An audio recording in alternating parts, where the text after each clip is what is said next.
Everybody, welcome again to another episode of Ash Chat Podcast. Yeah.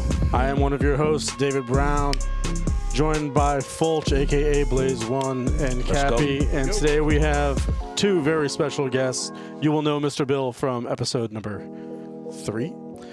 And today we are also joined by Reinier Lorenzo from HVC Cigars. Sir, thank you for joining us. Hey, thank you you guys for having me. Let's go. I think first time doing a podcast here with you guys, right? How long you guys been around? This rendition of the podcast, we're actually only 5 episodes in. Wonderful. I love it. I love it. That's the other thing is the music that you got in the beginning. Wow, it was like, I can't wait for this to start. You know what I mean? Like, give me something to go on. That's it. That's what we try and do, man. I love it. So again, thank you for joining us. You just flew up today? Yes, I just got today from Miami. Something happened in Miami right now, like before the pandemic, like to fly from Miami to everywhere, it was more easy. Now the airport in Miami, I think they need to do something new there, a new airport, something. It was so busy. Yeah. I say like the lines, thanks God I got TSA pre-check. Yeah. The line, I just walked through the line. The other line, it was like thousands of people there. It was insane. Oh, jeez. Wow. Yeah. That's incredible. Well, thank you for coming up and thank you for doing this. I'm sure we're not the only reason you came up here. We just happen to reap the benefits of you being in town, so we appreciate it, man. Yeah, actually, I knew about this last week, Brett. Say, hey, you want to do this podcast with these guys, like 7 p.m., right at Mickey Place? And I said, yeah, why not? Sign me up. Awesome. Nice. Well, we appreciate it, man. So we're going to dive a little bit into the past. Obviously, we got some questions for you, and I'm a big fan of HVC. I've loved these cigars for a while now. The hotcakes, the Black Friday is one of my favorites. I love that. Love that one. So we'll get into a little bit of that. But gentlemen, how are you doing? Any questions to start us off? I'm good. I met Lorenzo back when he did an event here, and we talked about the cigars. And the Black Friday has been my all-time favorite. Yeah, the Black Friday has been something like, always I like when people say like, that's my favorite release that you do every year. But sometimes to me, that's a really weird project. And let me tell you why, because it's like, I really, like I spend a lot of time be ready for that project that's always in November, right? Mm-hmm.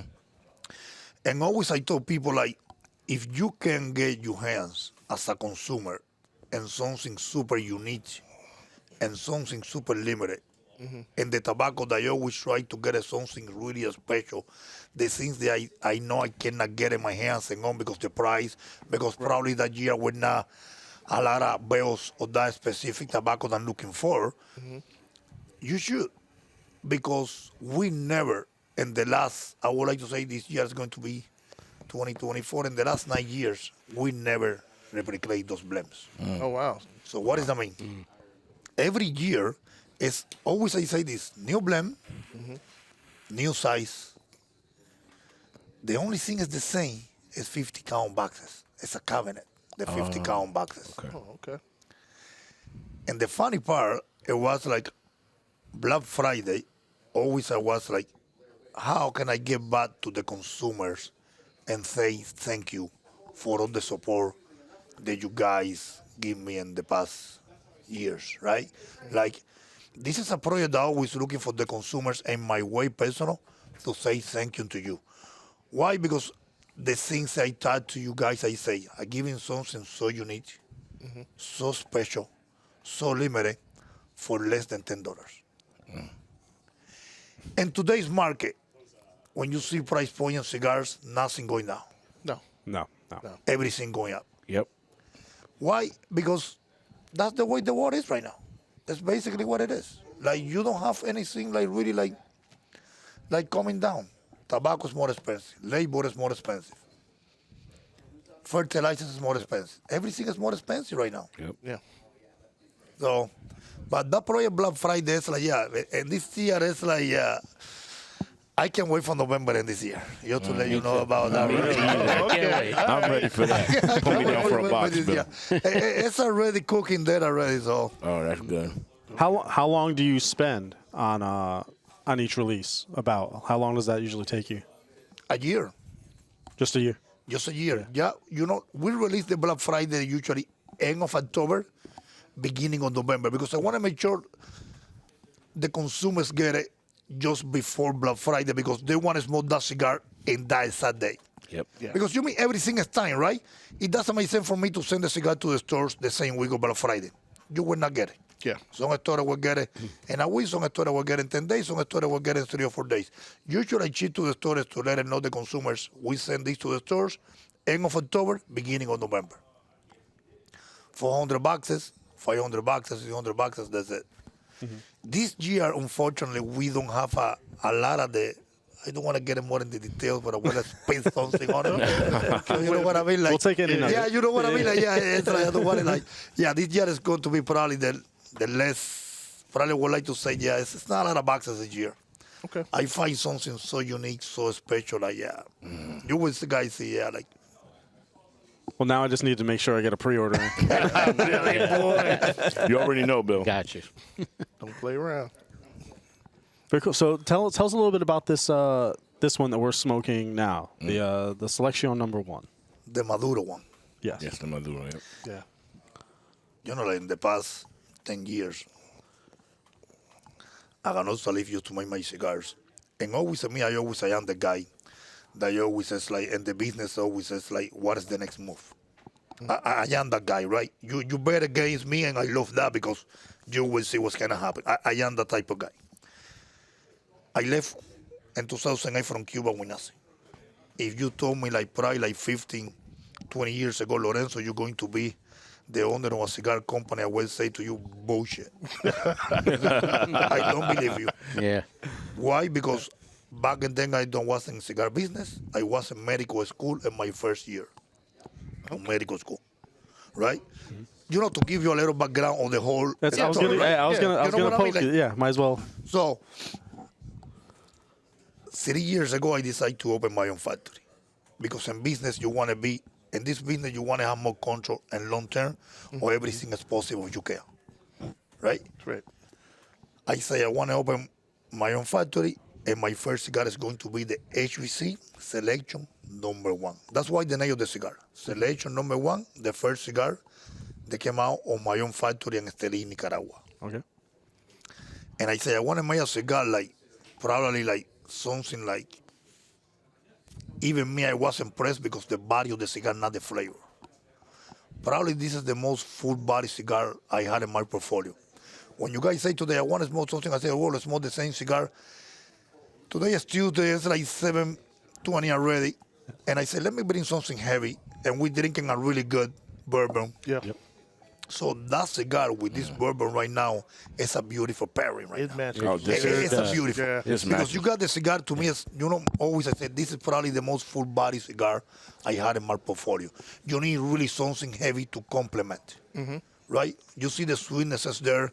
Yep. Most of the tobacco is from the regions that we always work with, Estelí and Jalapa as well, but in this one particular, is a farm in Estelí. There's no farm for really heavy tobacco.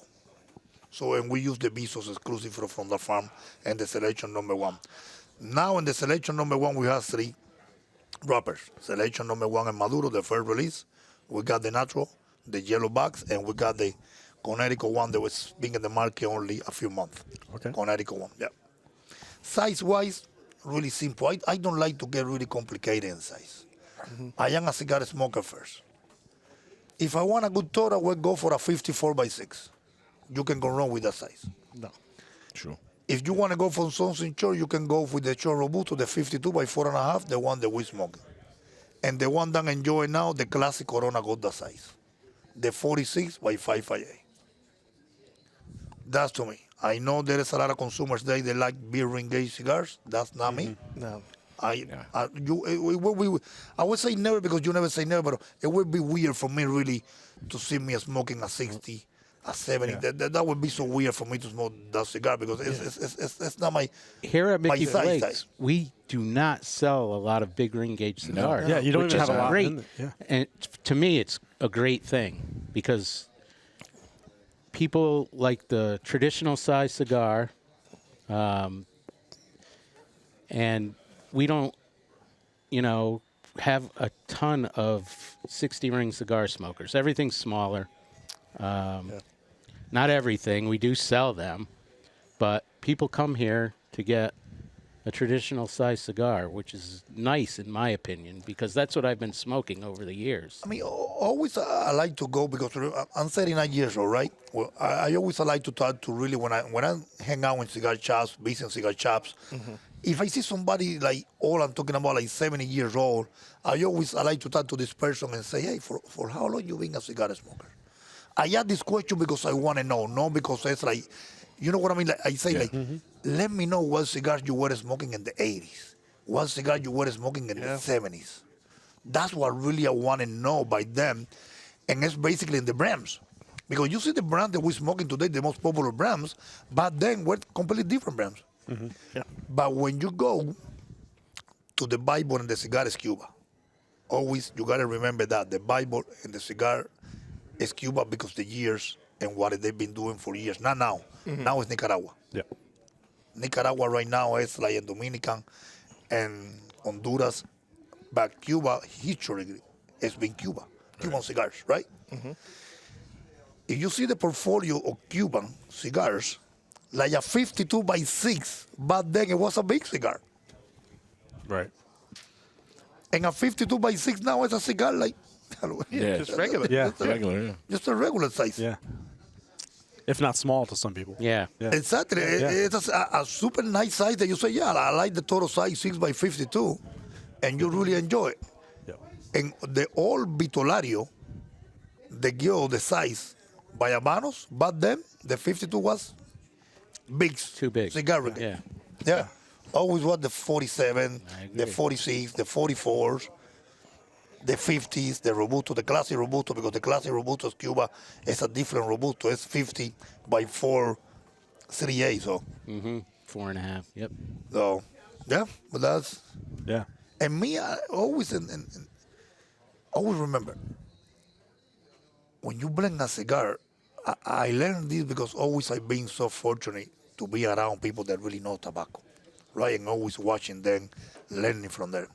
When you go up and blending a cigar, it's super easy because all you have to do is add more tobacco, right?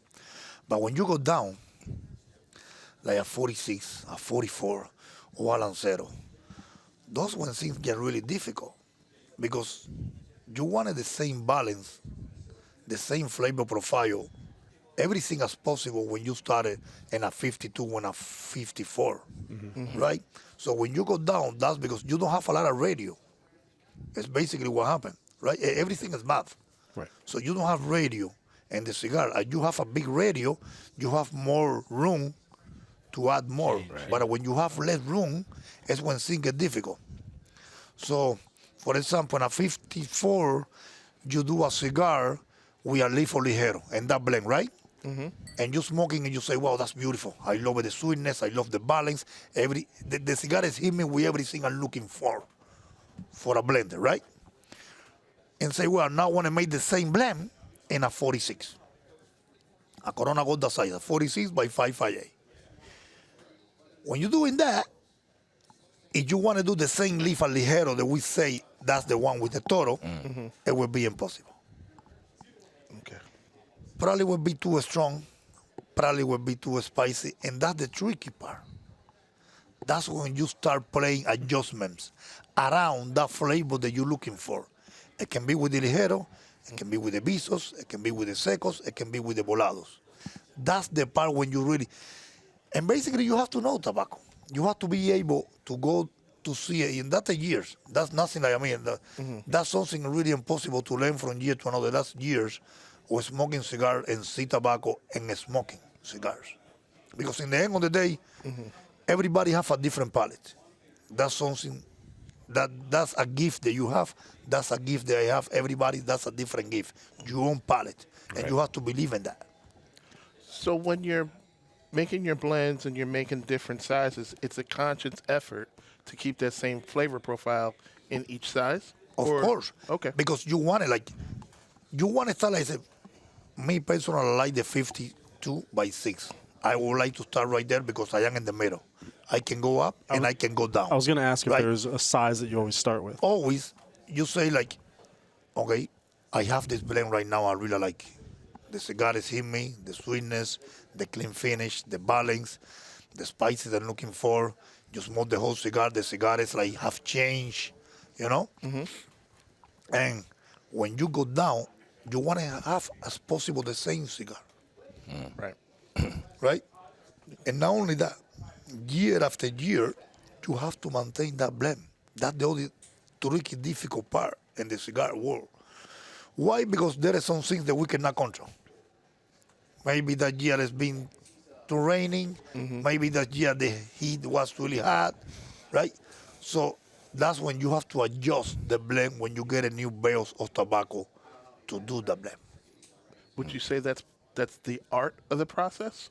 When you have it, each batch is finite. You have so much for this run of cigars, right? But for something like this, which we've enjoyed for a few years, I imagine maybe that first run is gone. So how do I continue that experience? Because always, when you want to do that, you want to make sure you have the same farmers and the same seeds. You got to start there. Okay. Same farmers, same type of seed. After that, the other thing that we talk about, maybe there is some change there that I don't have control of that, we don't have control of that. Right. Right? And after that, you smoke the leaf themselves to see how they come. And after that, that's when you make the blend. Always I say the easy part for me to the consumers really to understand cigars and tobacco, if you love to cook, it's like a recipe. Don't change the recipe. All you have to do is adjust the recipe. Right? Right. I love these rice and beans because I love it the way I made the beans. What do you put in the beans every time? Garlic, onion, and whatever. This amount, right? Right. If you put in something else, I guarantee you that will change. So it's like putting that sofrito. I guarantee That you. sofrito. That same sofrito every time. If you put in change something it, else, that will done. change the flavor profile Yeah. there.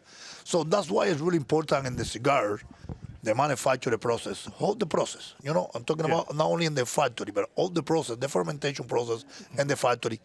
All that have to come together to come out to this. That's amazing. Yeah.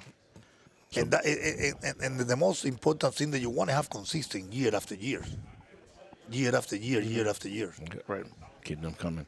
So at 39, right, I want to take the time out to applaud what you've done, right? Because you've come this far, and you said when you first started, you thought you were nothing, No, always a yellow for it's because the background I'm coming from. right? And it's You know what I mean? It's because it's the background I'm coming from. Like I say, I left Cuba in 2008 with nothing. I'm immigrant. and look where you're at Just, now. I left Cuba, let me go out there and work hard. I don't know it's going to be tobacco. I don't know it's going to be construction. No idea. But let me go there and work hard. And you did it, right? And I mean, we're still doing it. So It's I have an important question for you. So I want to say, and this is just to highlight yourself. What makes you different from every other tobacco company? Always as your palate. You gotta believe in your palate. That's what I said later. We were talking about when I blend cigars, I say this in many shows. I'm completely wrong. Why I'm wrong? Because I don't blend cigar for people. I blend cigar for myself. I like that. And I would never would put a cigar out there if I don't like it, I don't enjoy it. And not that. No, that's not me. Because first I'm thinking I am a cigar smoker. And what does that mean?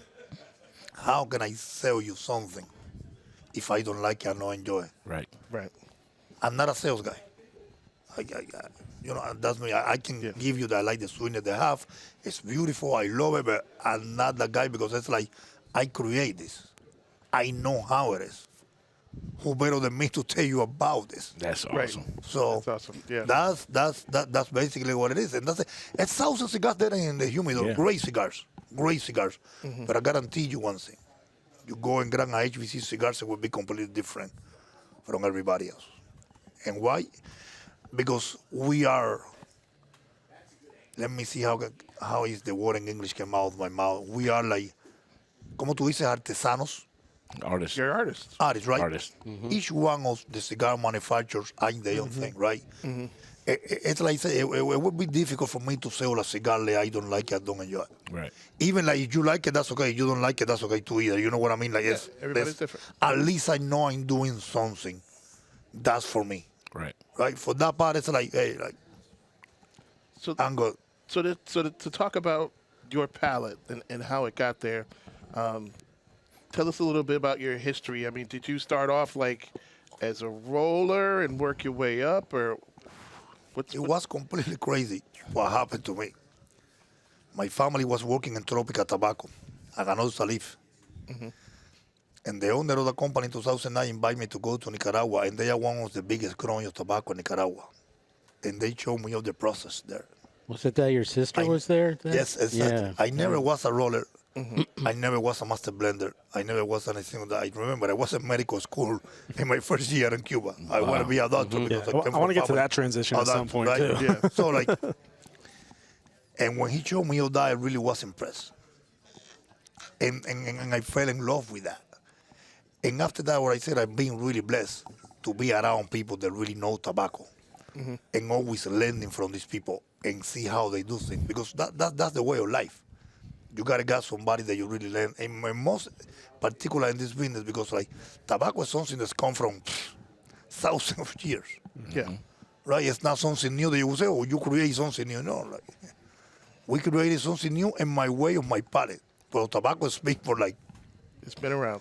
and then you start smoking cigars and you start learning. Because to learn, you have to listen. And to listen, you have to try it. And what does that mean? Because different farms have a different flavor profile. Different seeds have a different flavor profiles. You have some tobacco that in some climates, in some regions, they do better than others. And you have to know that when you smoke it. And maybe that work for you, but maybe that work for me. So I don't want to play with that. Okay. Because everything, remember, it's like how you as a chef, you have the ingredients that you can work with. And you can make a dish of that. So that's interesting to go with the food analogy, because I like to cook. Okay. I like to eat. So sometimes, like when you're home, you'll look in the refrigerator and you'll say, oh, okay, I got a little of this, I got a little of that, and you make up a meal from that. Would you say coming up with a blend is kind of like that, where you'll look at the different tobaccos that are available, kind of have in your head, okay, I think what I have here will create this profile and go there? Is that where you go? Always, when it's like a market. You go to the market and you go to chopping tobacco. What does that mean? You start open bales and try each bales. At the end, you say, well, how many bales do you got that? But since we got a great relationship with the biggest growing in the region, because you want to be consistent. We were talking about, let's switch quick to the Black Friday. Well, I have only 3 bales of that. I have only 2 bales of that. I don't have more of that. Or let's create something different, and I can give you for this time. Right. Right. But if you are a market and you are a supplier, and you say, Lorenzo, I can give you this every day, every time. I smoke it, I like it. Let me try other things. Smoke it, I like it, you will have, because you have the farm, you have the seed, you got everything, right? You're going to supply me with that every time. I start getting that. And you create around that. Okay. It's the same when you have, for example, we are a company that we don't have farmers. We don't grow tobacco yet. Right. We will, but not I yet. was going to ask you So that. we go to the market, right? That's Yep. what's up. When I go into the market, I want to make sure I go into these suppliers. They have a unique tobacco. They do they do things in the right way, Gotcha. right? And I want to make sure I am around that to get the tobacco that I need. Maybe I can get something maybe not work for them, but maybe work for me. You know what I'm saying? Like talking Yeah, about you, yeah. they say like I got this, I want to create something for this. Right. Yeah, it's basically the same thing. Okay. Are you still getting your tobacco from the Aganorsa farms? Most of them, yes, Most, yeah. correct. Yep. Okay. I get tobacco from the Ganosa farm, Gilberto Oliva as well, the one that started Oliva. Mm-hmm. Gustavo Cura as well, the Olivas de Tampa. Yep. That's awesome. Cool. Very cool. Get him, Dave. Very cool. So I have to step back a little bit and kind of. So coming from Cuba, did you have a background in tobacco, being around farms, being around cigars, anything like that? I mean, obviously you went into Not at all. some Actually, medical. yeah, in Havana, you don't want to be around tobacco. You don't want to work in a farm. Havana is the capital. It's like the same thing as you are for New York City. You say you want to work in tobacco farm? You went to New York City, say, "Wait, this guy, what is this guy talking about? Like, we are here in the middle of Manhattan. And this guy, what is tobacco farm? Hey, this guy is not from here. No? You know what I mean? Like, Yeah. It's the same thing. No, hell no. No. So you go to medical school. Was that something you Exactly, always because wanted? my sister and my brother, they were doctors, and my mom was a principal of school for almost 40 years. So I want to follow the family. You know, let me become a doctor. My brother and my sister already are doctors, and I said, you know what, let me follow that. And I get to medical school my first year, and Cuba is different, because in Cuba, when you finish the medical school or lawyer or engineer, you have to wait, but then you have to wait 10 years to get out of the wow. country. Oh, wow. God. It's a way to pay back to them, Got it. right? Because it's free, basically, right? Okay. But if you finish, you cannot leave the country. You have to finish and you have to work for 10 years. After you work 10 years, they give you the visa for you to get out of the country, right? So imagine myself, I was 23 years old. I was in my first year. But I'm going to finish the school with 5 years. After that, I got to wait 10 years to get out. 38 years old. Nah. I went He said, fuck that. Oh, man. So how'd you and do yeah, it? So when you left, So I left in 2008, August 2008. Yeah. And my family was already here in the early 2000s. It's called family unification. If your family are American citizens, they can call you and bring you out to the country. But it wasn't my first year. Yep. Yeah, that's how basically was my transition from Cuba to Miami. when you came over, did you want to stay in the medical field? Like, did you still pursue that? Or Actually, no. No, it was like a switch, like right away, like, yeah, no. wow. I don't want to, Wow, that's Just wanted- amazing. This guy doing this, like something that really, like, passionate about it, like, because probably I would not be a good doctor.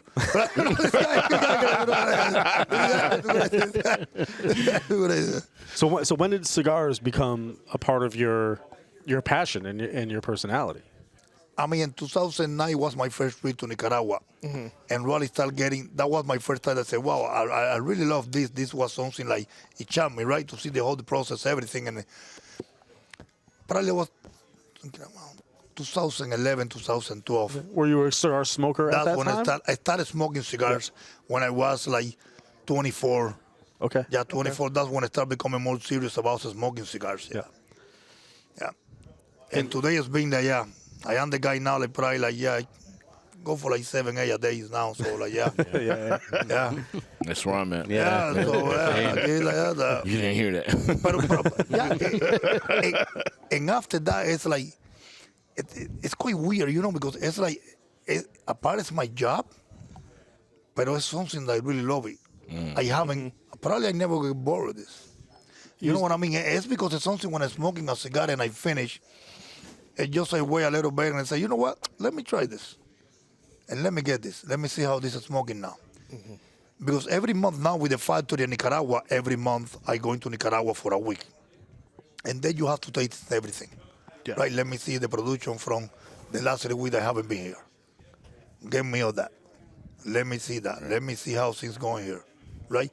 And always says, this is the end. Right? This is the end. If you don't check in the beginning, how you can check in the end? It would be completely, you know, it would be like, it would be a mess. Right. As simple as that, it would be a mess. The whole process would be a mess. Yeah. So, So- yeah, for that part, it's like, and you know the funny, I never been a cigarette smoker. I remember back then, funny now, my friends in Miami, my neighborhood in Havana, the one I grew up, all my friends now, they are in Miami. They were never, it was the weirdest thing, they were never a cigar smokers.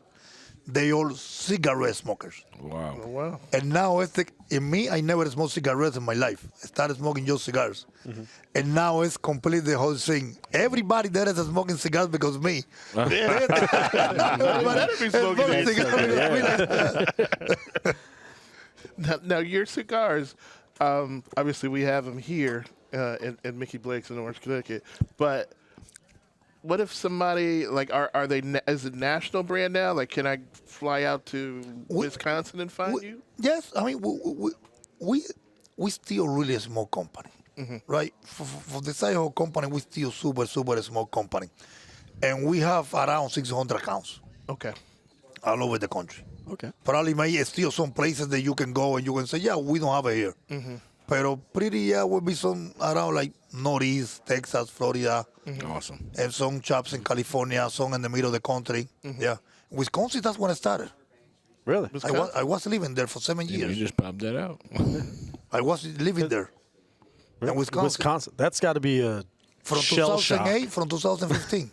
Wow. Actually, my first accounts. That's like farm and cow country. Isn't it? Holy shit. Why? Because before my medical school in Cuba, I did a technician veterinarian for 4 years. Okay. And I was working for a genetics company there.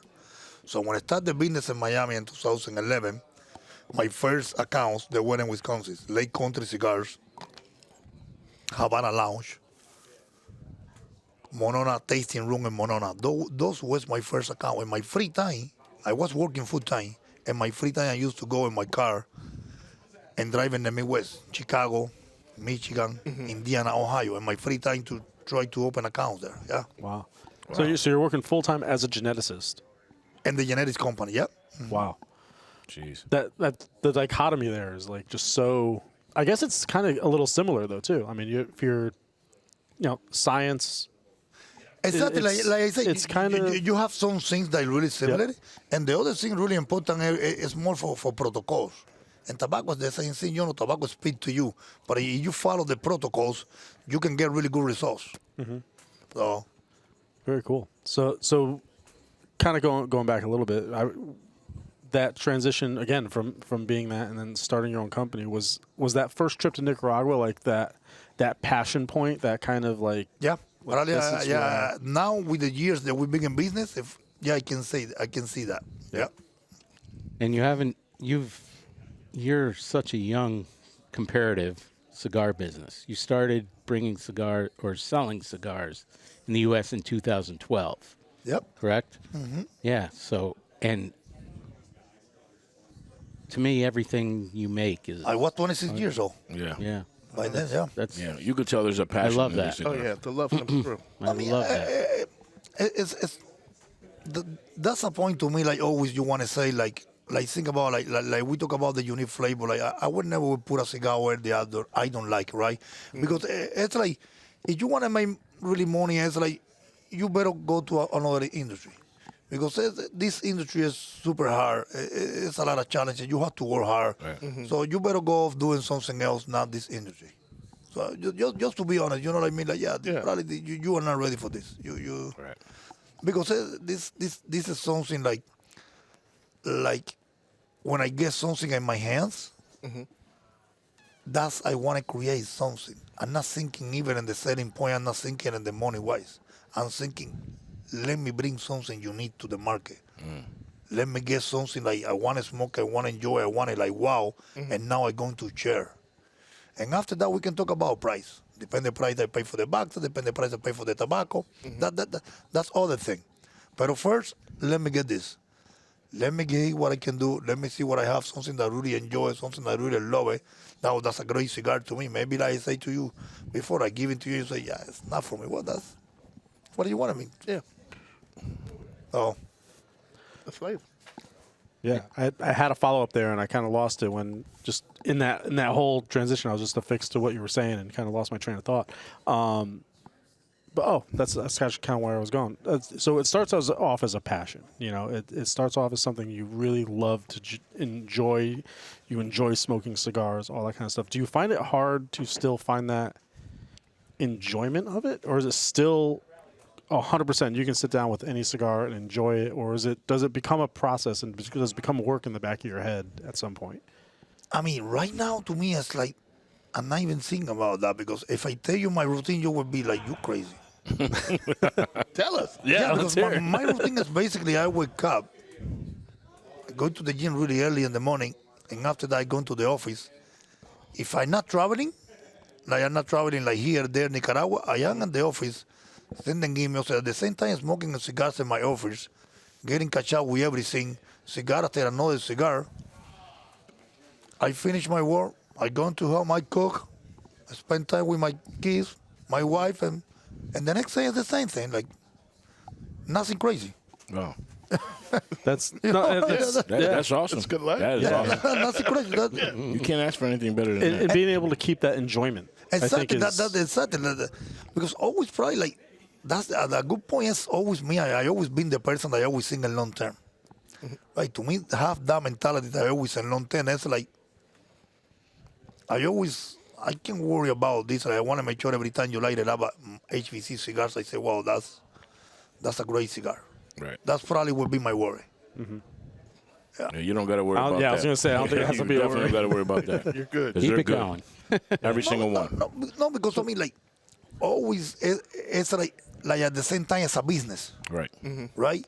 But I always say, like, always you have people around you to help you to grow the business because, I mean, that's impossible. Like you say, yeah, Oh, yeah, you do it know by what I mean? Like, that's impossible. You have people around you to help you to grow as a cigar company. But for me, I am more in the size of the business. That's really the part that really into it, yeah. Yeah, I love that. That's awesome. Yeah.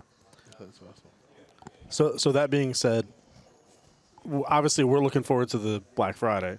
But what is, and without getting into detail, obviously, or anything like that, what is the kind of? Do you have anything planned for the future? Are there any? Actually, the reason to this trade right here is like probably you guys going to get it next week.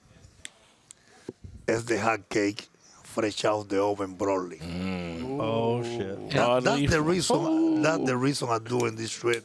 That we're going to do the worldwide launch at Two Guys Smoke Shop there in New Hampshire Awesome. Okay. on Thursday, and Friday, and Saturday. That's basically the reason on this trip. I mean, and since God is happening, and we're looking to do this, but Love it. I mean, yeah, that's a cigar like it's quite unique. And it's very It's a little chocolate bar. yeah. Wow. And it's so difficult to get Connecticut broadleaf now. Yeah, Did you have? That's did why you- we did only 500 boxes of Yeah, these guys. okay. I don't have anymore. That's why I told. This was at the PCA, right? It was at the release at the PCA this year. And at the second day, we were completely sold out, the 500 boxes, two sizes. Torpedo size, 52 by 5.5, and Toro Extra, 54 by 5.5.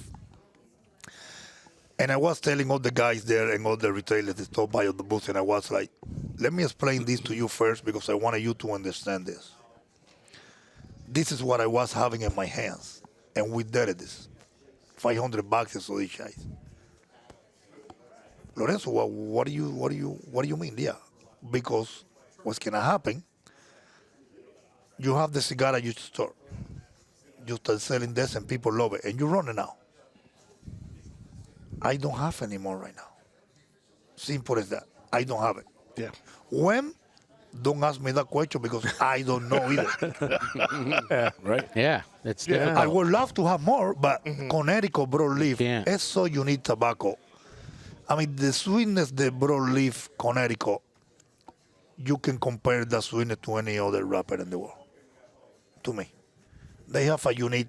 I mean, it's because the soil, the climate that they have in that region. Right. That's why. That's basically why. But I don't have it.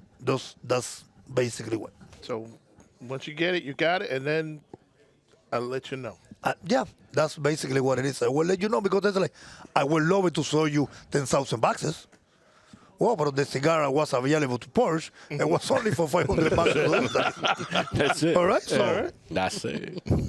And we'll look forward to our box when it shows up here. Right? Yep. No pressure, Lorenzo. next week. All right. Well, I can't wait for that. Oh, yeah. I love this bourbon. You Wow. can have some Yeah, more. this is what Wow, we're this drinking is- right now is an Angel's Envy barrel pick that Marco and Lou picked up at Illicit Brewing over in Fairfield that they did with Angel's Envy, and it's phenomenal. It's phenomenal. I mean, I love the finish, the compliment with this full body cigar. It's amazing. It's Yeah. like wow. That's why I say like this cigar would be the perfect cigar for this pairing. Yeah. Because the finish and the bourbon, it's like wow, Plug wow, to it's listen. great. And now he's coming over to steal some. And you got sweetness. Because sometimes what happened, I mean, that happened to me. I don't know if that happened to you guys. Sometimes give me in the back of my throat something like so heavy, so like heat. The heat is like there, like burning. Yep. This one is smooth. Very It's smooth. still the alcohol, it's still there, but it's smooth. Yeah, it's funny. It's compared to regular's Angel's Envy. It's actually a bit heavier. Yeah. Definitely darker. Darker, It's oaky. Yeah. Okay. Yeah. You get Very the oaky. barrel char on the finish. Yeah. It's no Magnificent And- 6. Really complements the cigar. The plug. Oh, yeah. The plug, the shameless plug. Wow, that's a beautiful. How many bottles did you guys get of this? One. The Really one. not enough. I mean, That's it. That's I don't know how many Those are- bottles they got, if they got a case or whatever, a Right. barrel, but it's in Fairfield. Fairfield, right? Yeah, they sell them at illicit? so drink it all up. Drink it all up. Yeah. All right. Good to know. Wow, thank you, Marcos. Thank you. Salud. Salud. Salud to everyone. That's delicious. That is good. So even looking further than just this, the next hotcake release. What are your plans for the company? Like, do you want to get bigger, or are you happy where you are? We always, it's that been happening because when I told people the years that we've been in business, like 17 years, people say, oh, wow, I was thinking you guys were maybe longer or maybe younger. I want to grow organically. Okay. I don't want to go like really fast. I want to go organically. And what does that mean when I say organically? Like, I don't rush. I don't have rush.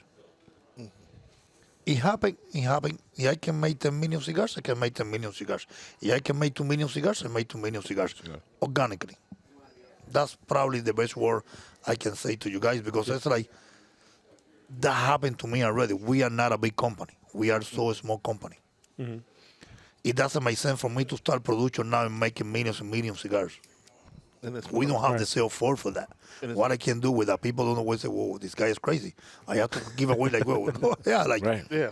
yeah, that's And it's more important for you to make 2 million good cigars that you would smoke, that you would enjoy, Consistency. Yes. than just putting something out there. consistency." That to me, like I say, I want to make sure every time you light it up, all cigars, the HVC cigars, gotta be the same, and that's super difficult to do. Super difficult. So that's why, like I say, let's grow organically and see what happens. I get it. So how many lines do you have right now? Right now, we have like 14 lines. Okay. Yeah.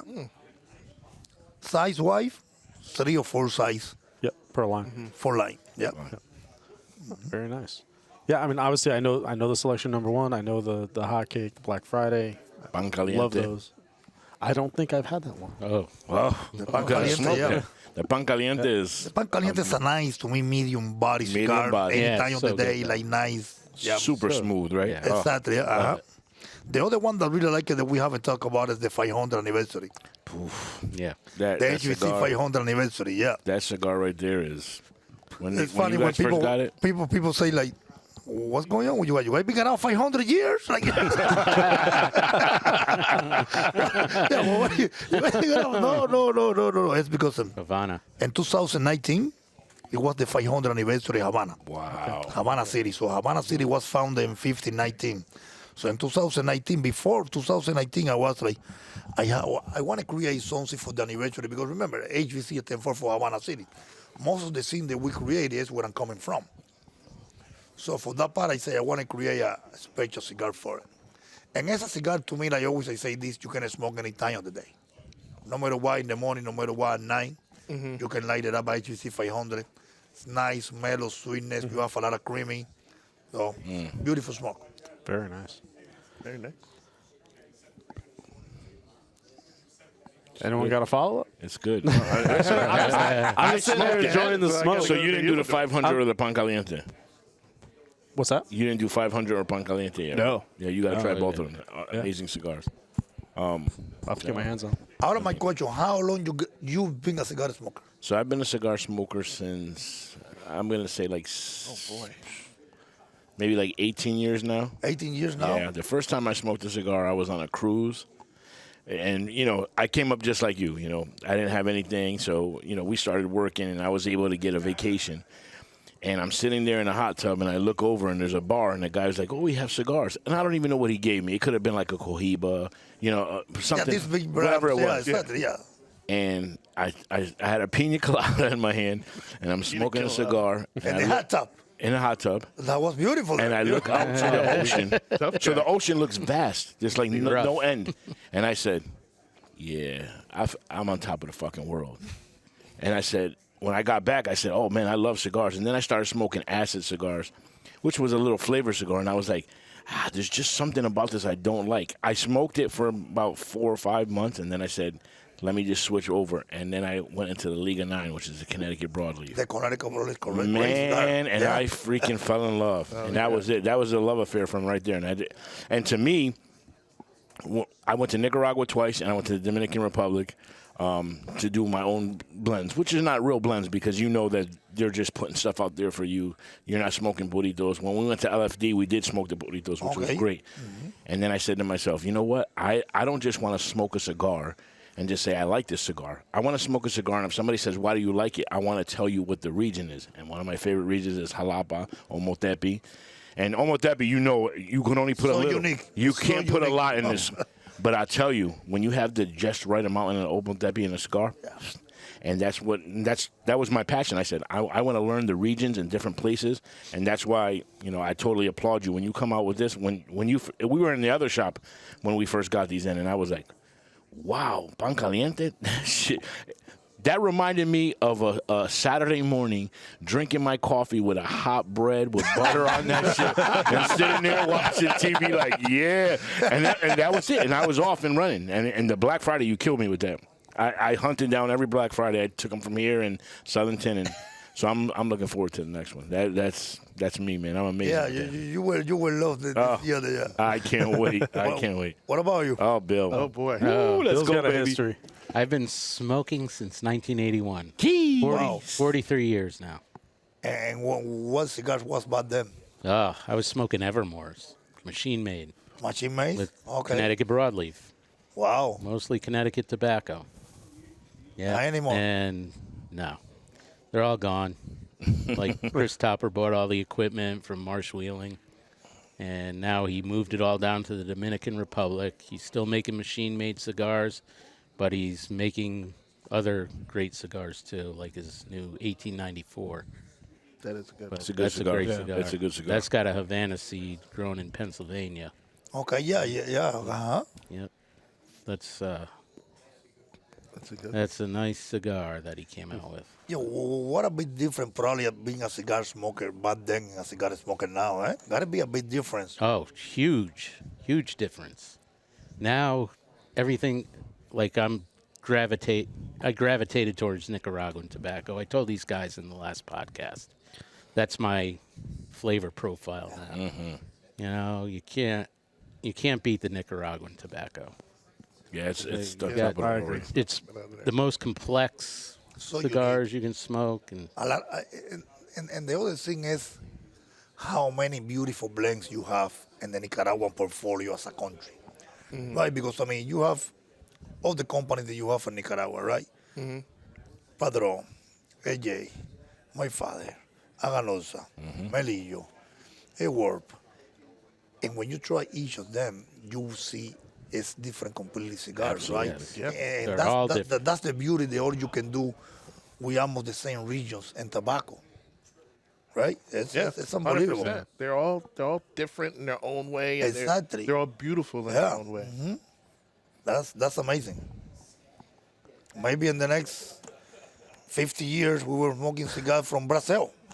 You never know. You never know. I mean, no one ever thought Mexican tobacco would be as good as it is, and San Andreas is one of my that's- favorite rappers. Rapper wise, yes. Yeah. Same the with rest Brazil. of it, Still not- Brazil now too. Yeah, but DJ just came Matafina. out with the The new Matafina. Brazilian Dias de Gloria. Dia de Gloria Matafina. Oh, man, that is So good. that's such a good cigar. Yeah. Yeah. So it's like like always. It's like you say, like always, because I mean, you thinking in the history of cigars, you see all these companies in Dominica and Nicaragua. It was because they cannot do business in Cuba. I know. They have to leave Cuba to start growing tobacco in different parts, right, and try to see that world. It's funny you say that. So Yeah. now let's Right, just play. think about- Let's play devil's advocate and say, the dictatorship is gone there, and you being a cigar owner, do you think with the seeds that we have today, if we were able to grow in Cuba and actually produce, cigars there, what would you think the level would be? Amazing. Amazing. I agree. Yeah. Yeah. I mean, probably like because do you have the American? How can I say this? Like American culture right now is really heavy in Nicaraguan cigars, Right. right? To put it this way, it's really heavy in Nicaragua, and Dominican, and Honduras, but most heavy in Nicaragua. Right. Okay. If you are a really successful company in Nicaragua, I think it doesn't make sense for you to go to Cuba to start over again. Right. Probably you can start something there and say, this is made in Cuba. But Cuba got something so unique that's like, if you put in the box it's made in Cuba or whatever, that's You can smell it. You can smell it when somebody lights is what up it a is. Cuban cigar. Oh, it is. You can smell it's something different. it's a different sweetness. It's a different bouquet. It's a different bouquet. Exactly. You give up people. Always I say this because always I say when they are garbage, they are garbage. But when they are good, they are really good. Yeah. Right. You can give a really good do you know you got a box and those are really good? And as somebody that never smoked cigar before in their life, you give it that Cuban cigar, and probably 98% that person will say, "Wow, I like this." Why? Because Cuba they don't have the soil to make really strong cigars. Right. Cuban is smooth, creamy, flavorful. Yes. Yes. That's what Cuba is, right? Like no spicy. You don't have to get. How can I blend to get this cigar really strong? Because Cuba don't have the soil to create that, right? It's more like mellow, creamy. Yeah. Back in my younger days, I was in Canada, and I smoked a Cuban Bolivar #2, and it blew me away. It tasted like vanilla ice cream. It was just unbelievably great. It was, And that's a gift that they have. and that was the Yeah. best. That's a gift that every is. country have because the soil and the climate, that's a gift that they have in their own. So, Yeah. and you cannot get it that way. No. And then We're not getting it nowhere here. else you can get it. Exactly, it's yeah, just no. there. Well, let's pray that happens. That would be a great thing. So if it were to open up, do you think that like Nicaraguan companies, do you think that they would take a hit? Do you think it would really impact the market, or I don't know. Really, I think probably I will see the big guys. That's what the best guy will go first because they have the resource really to go out there and start doing it, right? And after that, we'll see what happens. Right. Because look at what happened now in Europe. In Europe, back then I'm talking about like 10, 15, 20 years ago. It was all about Cuban cigars. Yeah.